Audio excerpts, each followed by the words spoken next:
السلام علیکم زما د قدر وړ او محترم افغانان ولا مو خوشاله سلامات او سرفراز لره. رسول الله صلی الله علیه وسلم فرمایي چې مسلمان د مسلمان نور دی. د دې اصلي مطلب دا دی چې پر یو مسلمان باندې غم او مشکل وي، پر بل مسلمان باندې لازم ملزم دی چې د په غم شریکي کې ځان شریک وګولي.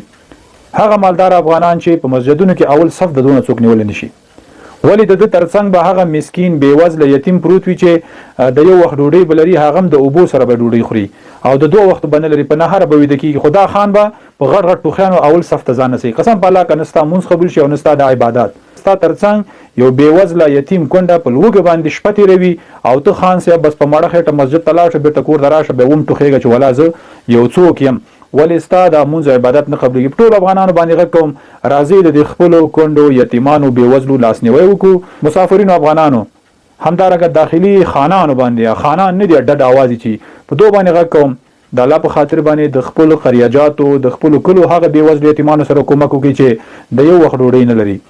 الله رب العزت به په دې باندې حتما موږ تاسو نیسي چې زموږ د کلي مناطق او قریاجاتو داسې یتیمان بیوزله د لوږې ویده کېږي او موږ تاسو ته نظام نه خبرو. محترم افغانانو راځئ د الله د رضا په خاطر باندې د دې خپلو افغانانو ملاتړ وکړو او د دې خپلو افغانانو لاسنیوی وکړو. د دوی پلرونه د دې وطن د ازادۍ په خاطر باندې د دوی ځانونه قربان کړي دي او دا بچي چې دي موږ تاسو ته راپاتې دي، د دوی قوي لاسنیوی به کوو او د زړه له کومې به کوو. راځئ د ژمي موسم دی، د دې بیوزلو یتیمانو د دې ژمي لپاره یو بندوبست برابر کو. هر شخص په خپلو قریاجاتو کې کومک وکړي هغه خلکو سره چې په واقع د مستحق دي، ضرورت لري، ژمی دی، نو دا به تاسو ته الله رب العزت د دې اجر درکړي. وعلیکم ورحمت الله.